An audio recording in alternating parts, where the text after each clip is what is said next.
সাকিব আল হাসান ঠিক কবে খেলবেন বাংলাদেশের জার্সি গায়ে? কতদিন লাগতে পারে তার লাল সবুজের জার্সিতে 22 গজে নামতে? বিসিবি চায় দলে থাকুক এক সময়ের বিশ্বসেরা এই অলরাউন্ডার, বুঝে তার প্রয়োজনীয়তাও। তাহলে বাধা কোথায়?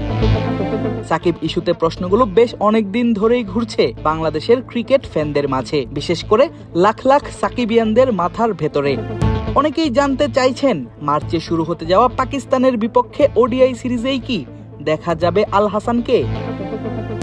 এমন সব প্রশ্নের উত্তর এক কথায় হ্যাঁ বা নাতে দেয়া সম্ভব হচ্ছে না এখনই।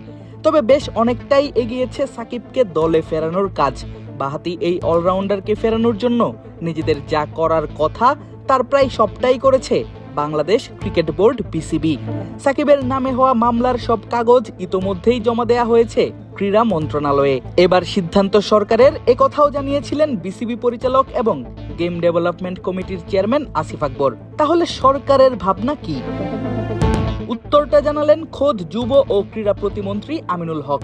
গত 12ই ফেব্রুয়ারি অনুষ্ঠিত হওয়া জাতীয় নির্বাচনে বাংলাদেশ জাতীয়তাবাদী দল বিএনপি লাভ করে সংখ্যাগরিষ্ঠতা, গঠন করে সরকার।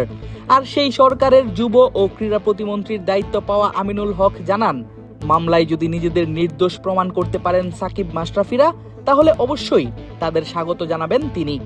সাকিব এবং মাশরাফি তারা বাংলাদেশের লিজেন্ডারি ক্রিকেটার। তাদের প্রতি বাংলাদেশের মানুষের যে ভালোবাসা আমি দেখেছি এবং খেলার প্রতি তাদের যে একটি আকৃষ্টতা রয়েছে, আমি একজন ক্রীড়াবিদ হিসেবে মনে করি যে যেহেতু তাদের যে মামলা সংক্রান্ত বিষয়টি রয়েছে সেটি রাষ্ট্রীয় সিদ্ধান্ত এবং রাষ্ট্রীয় সিদ্ধান্ত অনুযায়ী তারা ব্যক্তিগত তাদের যে লয়ার রয়েছে এবং তাদের লয়ারের মাধ্যমে তারা যদি আইনগত যে বিষয়গুলো রয়েছে সেগুলো ফেস করে তারা যদি নিরপরাধ হয়ে তারা যদি দেশের মাঠে এসে খেলে, সেই জায়গাতে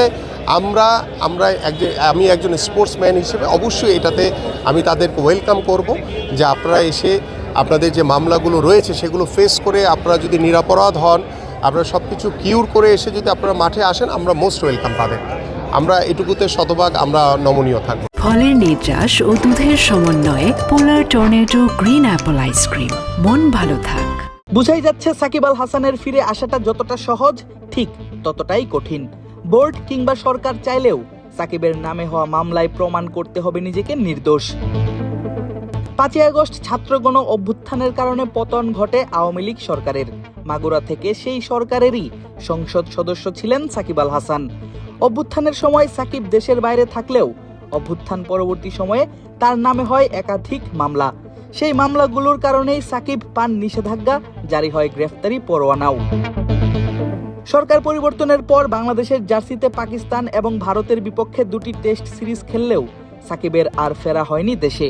তবে বিভিন্ন ইন্টারভিউতে এই অলরাউন্ডার জানিয়েছিলেন, দেশের মাটিতে একটি পূর্ণাঙ্গ সিরিজ খেলে অবসরের ঘোষণা দিতে চান তিনি। আর তারপর থেকেই দেশের ক্রিকেটাঙ্গনে আলোচনায় সাকিবের নাম। এবার দেখার পালা সাকিবের নামে হওয়া মামলাগুলোতে নিজেকে নির্দোষ প্রমাণ করে আবারও দেশের মাটিতে ফিরতে পারেন কিনা বাংলাদেশ ক্রিকেটের এই poster boy. Adib Ashraf, cric frenzy.